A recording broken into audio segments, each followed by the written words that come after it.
Mıydamızda yazılgan. Birlik bu birlik. Өлкөнүн жетекчиси өлкөнүн кожоюну пайда болгондо чечилет. Бизге ишеним пайда болгондо чечилет.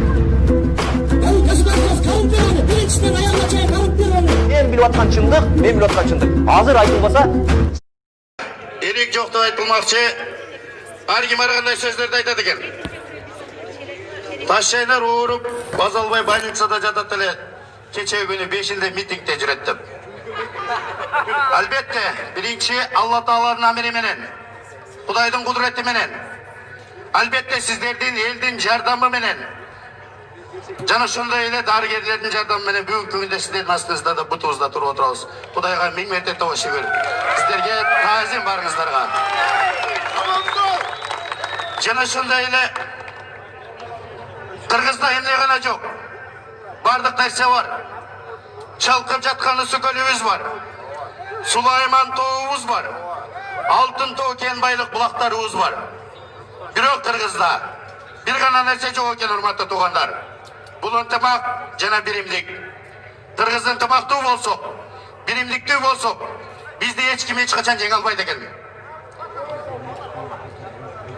Мен ушул учурдан пайдаланып айтып кетер элем. Урматтуу Өрскелдеке, жашы улуу болгону аке деп айталы. Уялбай эле YouTube'га чыгып алып айтып атат. 5 күнү түндө саат 3'тө таластык Ташчайнар иним келип барып мени коркутту дейт.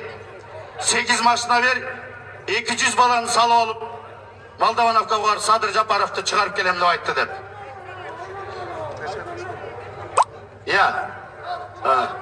Жок, мен элге актанып аткан жерим жок, ошол Өрскелдеке айткым келип отурат.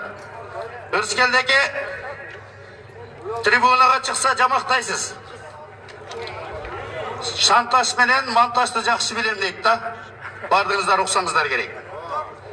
Кече резиденцияга барып тарактап отурат. Сессияга барса жамактап отурат. Элдин астына чыгарда шалактап отурат. Ким кандай салам кылса ошондой жооп берели да. Анан ошо жанар иним айтып кетер элем. Кече мыкты болуп, бир саясаттын фанаттарынан коркпоймун деген сөздү айтты. Керек болсо мен шымым чечип көргөзүп берем дейт. Жанар келсин ушул жерге. Эркек болсо келсин. Барыңыздарга белгилүү болгондой, 5 күнү ок жегенде ок тийген эмес ага. Граната насколкасы тийген. Дагы да айтам, видеосун жакшылап карасаңыздар, элдер кучактап кетип атканда оң бутунан баса албай кетип атат эле. Больницага барса сол бутун таңып отурат. Ана жанагы козу кочкорду айтар элем. Тилекти, Шаули. Мен ошондо айтып кеткен элем. Жаштар колдоп атат деп чыгып элди экиге бөлүп жарды. Мен ошондо бүгүнкү күндө да больницада жатат элем. 2 күндөн чыкпак элем, азыр больницадан уже выпискам алып чыгып келдим. Жүрөк чыдабай койду. Ошондо тилекти айттым эле. Элди бөлүп жарбай кел ушул жерге. Мыйзамга колуңарды коюп ант бергениңерди токтоткула. Куранды кармап ант бергениңерди токтоткула. Анын бары пайдасы жок. Качып кетип калгандан кийин эмне пайдасы бар анын? Алдын ала ант берер деп айткан элем. Дагы да айталам.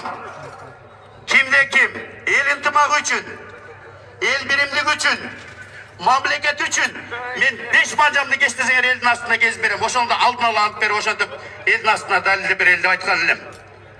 Ошондо козу кочкор келбей койду. Өзүңүздөр көргөндөй ошол Манас атабыздын эстелигинин астына туруп алып, Куранды оюнчук кылып пайдаланды. Kur'an okudu elde tınçıt koy bozuk, tınçıbay atat arkadağılar der. El jakşınakay ile turgan, arkadağı oşol sayasatçılar jakşınakay tınç turbay atkan. Kur'an okuk koyuyoruz dep, ırdap koy dep aytıp aldı. Kuday Taalam cazasın berdi özünün. Andıktan aytar elem. Biz erteden geçke ar kimimiz sul жерде barыбыз сүйлөп калуу тилекти айткыбыз келип турат. Бирок эмне максат менен келип турабыз бул жерде бүгүн? Дагы 5-октябрь күнүн окуяны кайталабаш керек. Бийлик. Бүгүнкү күндө мыйзам түрүндө конституция боюнча президент отставкага кеткенден кийин бардык полномочия төрагага өтөт. Премьер-министрге эмес. Ошондуктан больницаға түшкен ошо миңнен ашык жарадарлар. Элдин жаран уулдар, балдары, кыздары. Жана ошондой эле биздин милиция кызматкерлери. Ким жооп берет буларга? Ушулар жооп берсин. Ким тапшырма берсе, ошол буйрук берсе, ошол жооп берсин. Дагы 5 күндөгүдөй отуруп ошол жерде турат дагы кечинде анан ата башташат. Эмнени талап кылып турабыз? Бир белгиленген убакыт берели. Парламент, президент кеткенден кийин парламент өзү мыйзам, конституция боюнча автоматически самородствоға кетиш керек. Мыйзамда ошондой. Ошондуктан мен айтар элем.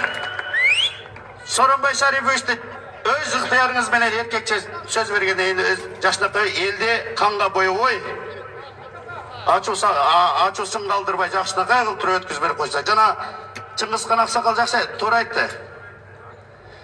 Бизге президент эмне кереги бар? Сага караганда солдаттардын авторитети бар экен, парадтан өттү деп.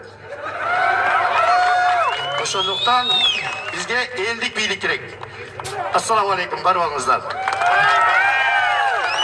Рахмат, атайым больницадан чыгып кеттир, ден соолугуңуз чың болсун. Кийинки сөзчү Оштун өзгөнүнөн келген Арслан мырзага беребиз. Урматтуу кыргыз элим, урматтуу жаштар. Мен биринчи мына турган, кылкылдап турган жаштарга рахматымды айткым келип атат. Мына 5 октябрдан бери мына өлкөбүздө туруксуздук болуп, башаламандык болуп атат. Бирок бир дагы ушу шаардын бир имаратын айнегин сындырбай, бир машинени талкалабай, бир жөнөкөй жарандарга бир өзүнүн зыянын келтирбей, тартипти сактап, кыргыз элин башка өлкөлөргө, мамлекетке уят кылбай, ушунчалык бир маданияттын туу чокусун көрсөтүп, ушу пикетке чыгып туруп бергениңиздерге мен өтө ыраазымын. Өтө рахматымды айтам. Биздин жаштар көрсө билимдүү экен, биздин жаштар бар жогуна башы жетип калыптыр деп мен сүйүнүп отурам. Эми экинчи маселе. Мына өзүңөр көрдүңүздөр, саясат деген ушундай оюн кылып беришет да. Анан кыргыз эли бир гана нерсеге чыдабайт экен. Кыргыз эли ачкачылыкка чыдайт, жокчулукка чыдайт, ооруга чыдайт экен. Бирок адилетсиздикке чыдабайт экен. Мына ушуну далилдедиңер, урматтуу кыргыз эли. Адилетсиздик жок жерде кыргыз эли эч качан отуруп бербейт экен, башын сунбайт экен. Мына ушуга ишендим мен. Мен мына бүгүн келдим митингге. Бир сүйлөп коеюн деп чечтим. Биз ушуну талап кылышыбыз керек бийликтен. Адилеттүү бийликке ар бир адам өзү эле моюн сунуп берет. Өзү эле моюн сунуп берет. Адилетсиз бийлик болгондо ушундай өлкөдө туруксуздук пайда болот. Ошондуктан мына азыркы жаштар, кыргыз элим, мына азыр менин алдымда сүйлөгөн эжелер жүрөгү менен ыйлап, канча энелерибиз, кыздарыбыз, эжелерибиз мына Россияда пол жууп жүрөт. Биз ошону көрүп туруп айтпай келдик, айта албай келдик.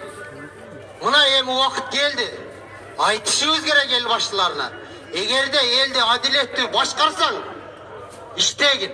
Эгер башкара албайсыңбы, башкара турган адамдын колуна өткөрүп бериш керек.